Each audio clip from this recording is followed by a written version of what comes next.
Hi, my friend. It's Pat Sloan here. So it feels good to talk to you.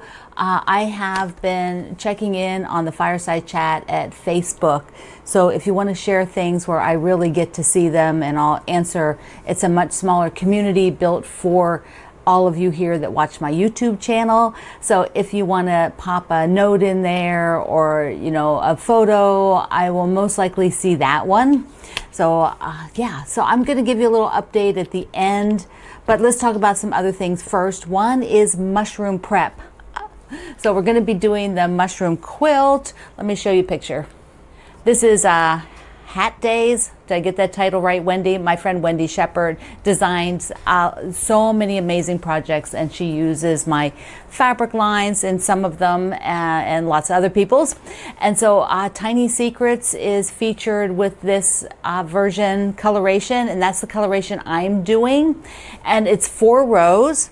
4 blocks per row. So to prep for that for next week, you might want to get out your fabrics. If you're using Tiny Secrets, you can take a look at the digital picture on my project page. So if you want to follow along to do very similar, if not, whatever fabric you're using. Plus, if you are a person who likes to starch, you could starch your fabric. You could start cutting out week 1 blocks if that's what appeals to you. And I know this is kind of maybe a fast pace for 4 mushroom blocks. So I'll probably do a little break and then a wrap up, or maybe not. It's just how it is. Whatever flows for you. Bobby sewed mine for me. Let me show you my first row, even though it's not week 1 yet. So these are the ones that will be in row number 1, and there's several of them through the quilt that have the little mini mushrooms. They're so stinking cute. Look at them. Look at them.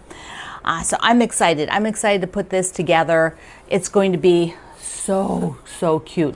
And I know I'm going to hang it here in my studio. That's where I want to put it. All right, I had to tell you about the spooky box. These are boxes, they're mystery boxes from the Fat Quarter Shop, and you can pre-order them. And I thank you very much when you use my links.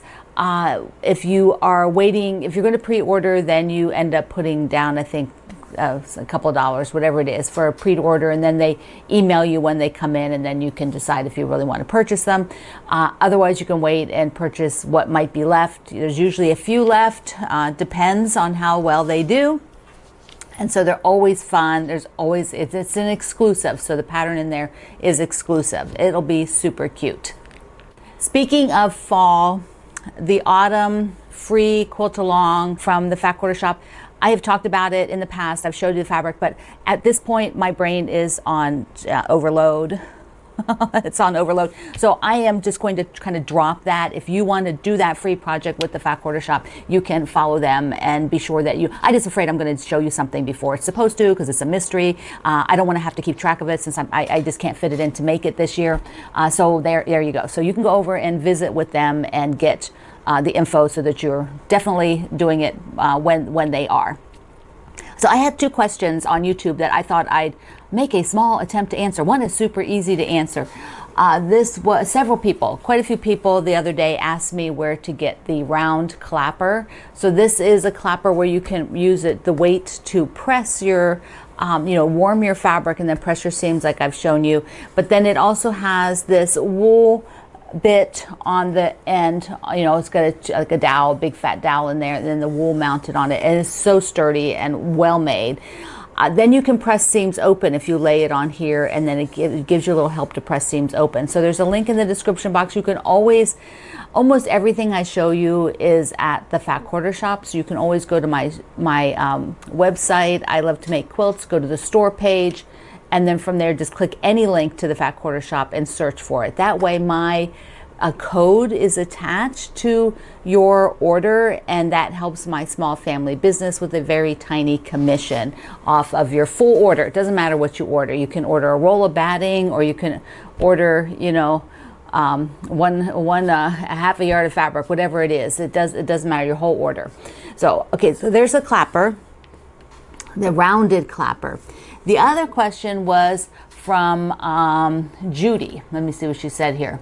She had said, so this is interesting because I think it's a good one for a lot of you to chime in and see what, if you have thoughts, if you want to share how you approach this, because I have up until, for 25 years approaching my quilting as a business. And so therefore I don't approach it like you do as a hobbyist. I just approach it in an entirely different way. So I can't always answer your questions like this, but she says she has 4 quilt kits, which that's pretty good, only 4. I would say many of us have a lot more than that. And then she likes all of these, and she has like 200 yards of fabric. I wouldn't even know how much fabric I have, but yay you that you counted. And she doesn't know what to do. She doesn't know whether she should do one of the kits first, or she has other projects that she would pull fabric for to do them. So she doesn't know how to start. I guess you're stuck, Judy. That's kind of what I'm reading in here, is you have things and you like them all, but you don't know what to start with. So for me, I would have to, I do things timeline wise because of having worked as a business for so long. I have deliverables. I have to deliver things. So I work back. Let's say one of the things you mentioned was the quilted witch. So that's a fall thing. Do you think you have enough time to make that, to enjoy it for this year? If you do, if you get started now, will you finish it in, 6 weeks so that you can have it and enjoy it for fall? If not, then pick one that's different. You have one that's a holiday oriented that you would like to have for maybe the winter holidays or winter itself. Start that. That's how I think. Like, what can I actually do and make and get to enjoy it in the near future? If that is not how you think, if you don't care about what you do in the near future, if it's done for a certain time frame, then pick your very, very favorite. Pick your one that has fabrics that you really want to work with. If there's a kit that you're like, oh, I love those fabrics, I really want to experience them, I want to play around with them, pick that one and just start it.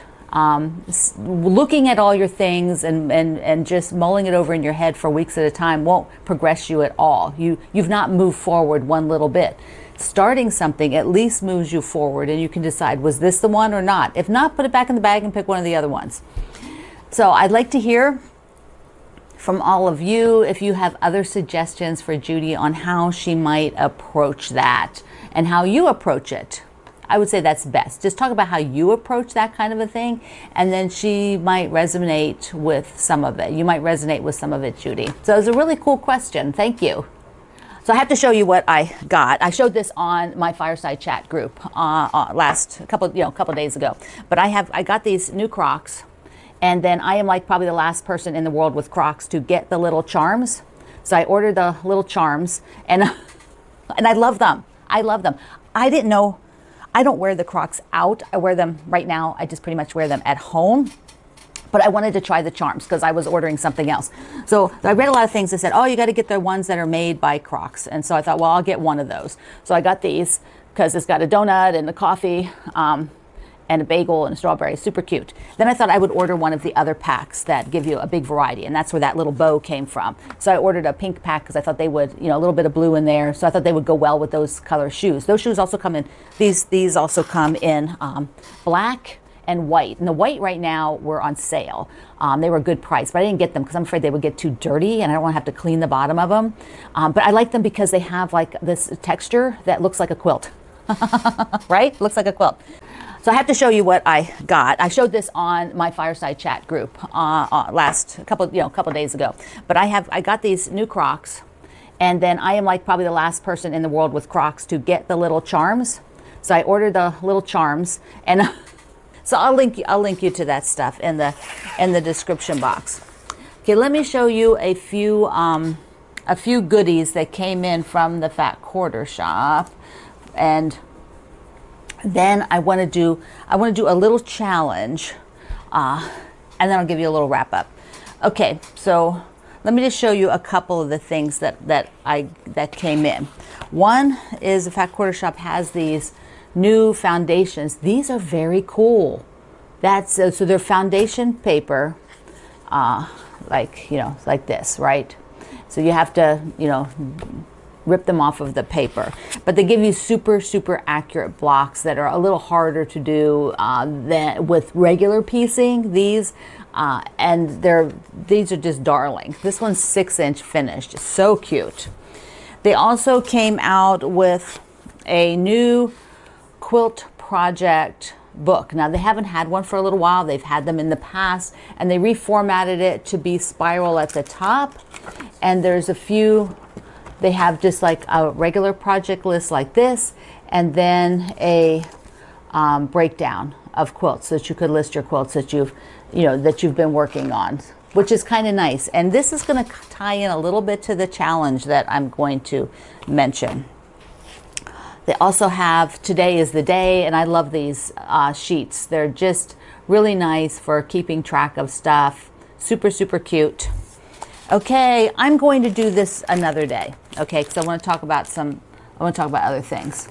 Okay, so those are the things I'll share with you that came in. They sent me, I was gone for like a month, so a lot of stuff came in, and it's just a lot, and I'll get to it. I'll show you things here and there. All right, I want to give you a little challenge. Okay, I've been thinking about this because I want to experience a little bit different things in quilting that I've just not been doing lately, and I've been talking to a couple friends of mine that would chat back and forth about that, and I thought what would be fun was to challenge all of you to pick three items that you're not currently working on, to tell me what you might want to work on in the future. Like if you have been thinking about, I've always wanted to do this, or I've always wanted to try that, you know, and you've just never done it or made it happen. Okay, I'd like one of them, if you have one of them be an older project that you want to bring back and work on, if you have one. Now, you may have older projects, but you don't want to work on them. You may not have any older projects. Bless you, if you were in that category. There is a handful of you out there that have no other projects but what you're currently working on. We don't understand you, but that's okay. So one older project you want to bring back and work on, and then pick 2 projects for the future. List them. Things that you want to work on, and let's keep them quilting oriented, unless you're in my fireside chat. If you want to post it in the fireside chat, you can post other things, like if you want to learn to make jam or learn to knit. But I thought a little bit about, for myself, what would I want to do? And I didn't really go through my UFOs to look at them, you know, like I've got a whole, I probably have at least, I don't know, I don't even remember how many there are. But one of them that popped up in my head is I have this Christmas panel, and there's a whole story with it, and I have some Christmas blocks that people sent me, some friends sent me many years ago, and I think that might be a fun one to pull out and work with. So that's my number one. And then future projects, one of them is this quilt, is that I'd really like to make this quilt with the Windmill. 3 of my nieces, their mom is Dutch, and so I may end up giving it to one of them, or I may end up just keeping it for myself for a while and then giving it to one of them. I think it'd be super cute to hang for spring here in my studio where I could see it, or in my living room above the couch. So I'll probably keep it for a while, and then eventually it'll go to one of my nieces with their Dutch mom. So that's my second one. The third one, I've had to think about a little bit. Hold on. Had to cough. I don't have a solid third item. There are lots of different things I would like to sort of explore about with fabric that I just haven't done in a long time. One of the things I've thought about often is doing some sort of an English paper piecing project that has big units. Now, if you all were here in about 2019 when my mother-in-law passed away, and one of my friends gave me this really darling English paper piece wall hanging, and I just never moved that forward. I played around a little bit, and I've never done much English paper piecing. That's where you wrap around the fabric and then you sew by hand you probably can sew by machine, but sew by hand, the really unusual shapes, and they make sort of like these medallions and things. So I have been kind of following Jody of Tales of Cloth, who's in Australia, and I love a lot of her work. I just looking at some of her blocks have large pieces. Let me just pop a picture up. So this is one of Jody's quilts, and and I really, if she has one, maybe I might write her sometime and ask her if she has one with some large units, because I have so much fun fabrics that's what I'd like to use, kind of all these novelty prints and put them in there. So that's my number 3. And what I'm going to do is I'm going to go ahead and take the first page of this, whoops, and list that. And then if I have other things come up, like another thing I like to do is really learn how to crochet properly. So I'm going to list some of these here. Just to kind of keep track on the paper. I'm really a digital girl, but I kind of like writing it on paper every so often. I mean, I would like to, really learn to crochet, to do it properly someday. So anyways, that's kind of my list. And then do a little recap. My mom is in rehab for building strength. She also has several other health issues, which are diagnosed and will need procedures and processes which are different than the AFib. So that's kind of where we are at 85. Things start to happen for some people, and she's kind of in that category right now. But she's in good spirits. And the strength will take a little while to come back, and once it does, then she can, she'll be able to leave the rehab. So I thank you so much for all of your well wishes and notes. I really appreciate it, and mom's doing her mom thing. She's hanging in there. Okay, my friends, I will maybe have 2 videos now. No, let's just do this. Let's just do 1 video next week. If I happen to make another one, fine. But I think I still need to work a couple of more weeks with 1 video a week, just to flesh out my process and getting things back to a new normal, because I'm not anywhere near a new normal at this point. All right, my friends, I love you. Mwah. Thank you for being here in the Sloan Zone. I will see you online.